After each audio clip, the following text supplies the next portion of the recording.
कियारा आडवाणी का ताजा ताजा रिलीज हुआ गाना इंटरनेट पर अपने टाइटल को सार्थक करने में लगा हुआ है। गाने का टाइटल है तबाही। तबाही अपने साथ कई विशेषण लेकर आया है।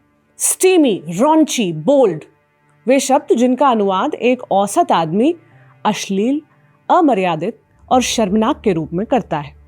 गीत से जुड़े फैक्ट्स फिलहाल गौड़ हैं। मसलन ये टॉक्सिक फिल्म का है। इसे विशाल मिश्रा ने कंपोज किया है और गाया भी है। राजशेखर ने इसे लिखा है। फिल्म और गीत में कियारा के को स्टार हैं यश। यश मशहूर हैं केजीएफ फिल्म में अपने लीड रोल के लिए। एक अन्य बात जिसके लिए वे मशहूर नहीं हैं कि वे 2 बच्चों के पिता हैं। उनका पिता होना एक कलाकार के तौर पर उनकी पहचान और फिल्मों में उनकी भूमिका को किस तरह प्रभावित करता है? शायद किसी भी तरह से नहीं। लेकिन जनमानस की राय है कि कियारा के एक मां होने का असर उनके किरदारों पर दिखना चाहिए।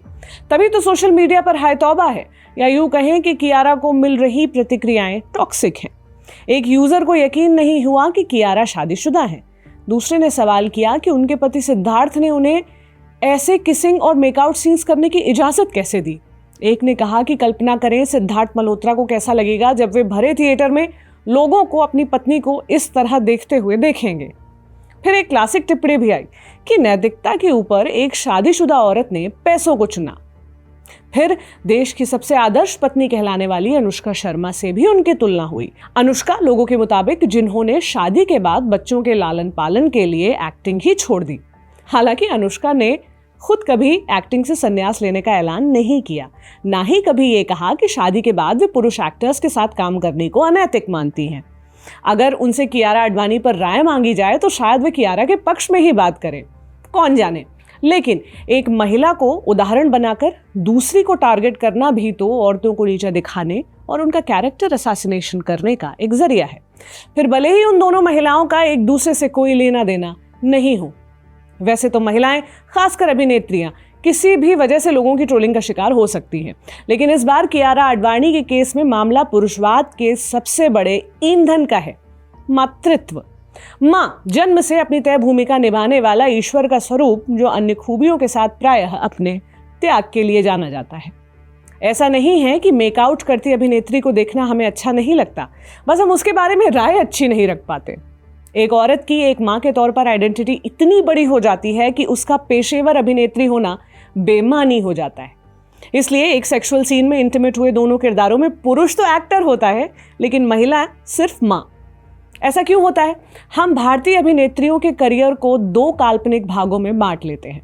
पहला, जब वो युवा होती हैं और पुरुष की कल्पनाओं में ऐसी मासूम चिड़िया होती हैं जो पंख पसारे उड़ती हुई बेहद आकर्षक लगती हैं। ये उसके लिए फिल्मों में सेक्स सीन करने का सबसे मुफीद वक्त है। दूसरा, जब उसकी उड़ान थमती है, पंख बंधते हैं, विवाह होता है और वो मां बनती है। अब उसका गंभीर किरदार करने का वक्त शुरू होता है। हालांकि एक तीसरा काल भी है जब वो लाइफ टाइम अचीवमेंट नुमा अवार्ड्स के लिए तैयार होती हैं, लेकिन ये उनके करियर के आगे बढ़ने का नहीं बल्कि बीते दिनों को याद करने का दौर होता है। अभिनेत्रियों ने लगातार इन स्टीरियोटाइप्स को तोड़ने का प्रयास किया है। तब्बू, शेफाली शाह, रानी मुखर्जी, काजोल, फहरिस्त छोटी नहीं है, लेकिन अभिनेत्रियों को लेकर हमारी सामूहिक कल्पना को तोड़ने के लिए नाकाफी है। शादी या मातृत्व के बाद दर्शक अक्सर ये मानने लगते हैं कि एक अभिनेत्री अब रोमांटिक आकर्षण का प्रतीक नहीं, बल्कि गरिमा, मर्यादा और नैतिकता का प्रतीक होनी चाहिए। ये कहना नहीं होगा कि पुरुष एक्टर्स इस प्रेशर से मुक्त हैं। हमें यहाँ ये मान लेने की गलती नहीं करनी चाहिए कि संतान होने के बाद लोग एक्ट्रेस को सेक्स सीन्स करते इसलिए नहीं देखना चाहते क्योंकि वे अचानक उनका सम्मान करने लगते हैं। मामला इसके उलट है। मामला आकर्षण खत्म हो जाने का है। 1970 में आई अपनी किताब द फीमेल यूनक में फेमिनिस्ट लेखिका जर्मेन ग्रियर लिखती हैं कि समाज स्त्री के शरीर को अक्सर पुरुषों को आकर्षित करने वाली वस्तु के रूप में देखता है। इसलिए जब वही शरीर प्रेगनेंसी, लेबर या ब्रेस्ट फीडिंग जैसी प्राकृतिक भूमिका निभाता है तो उसे पहले जितना आकर्षक नहीं माना जाता। ग्रियर विकेट वूम्ब यानी दुष्ट गर्भाशय का कॉन्सेप्ट देती हैं। उनके मुताबिक इतिहास में स्त्री के प्रजनन अंगों को अक्सर डर और रहस्य से जोड़ा गया, इसलिए मातृत्व को पवित्र के साथ साथ संकोच की वस्तु माना जाता रहा, ताकि ये सच छिपा रहे कि मां बनना भी औरत की सेक्स लाइफ का नतीजा है। स्त्री का शरीर, फिर चाहे वो किसी अभिनेत्री का ही क्यों ना हो, जो रिश्ते में हमारी कुछ भी नहीं लगती, हम खुद को उसका मालिक मानने लगते हैं। ये मान लिया जाता है कि संतान होने के बाद औरत के सेक्सुअल डिजायर का जो उद्देश्य है वो पूरा हो गया है। मां बन चुकी अभिनेत्रियों से तो यही अपेक्षा है कि अपने जीवन के साथ साथ अपने किरदार को भी वो त्यागवान, भरण पोषण करने वाला बना ले और हाँ, खुद को सेक्स के कॉन्सेप्ट से पूरी तरह मुक्त कर ले, जब तक वो पैपराज़ी को अपने सेकंड बेबी बम दिखाने जैसे बड़े मकसद के लिए ना हो। वरना लोग तो कहेंगे ही कि ऐसे सीन देखकर इसके बच्चे क्या कहेंगे। कैसा लगा आपको ये वीडियो? कमेंट बॉक्स में जरूर बताएं। देखते रहे इंडियन एक्सप्रेस हिंदी। शुक्रिया।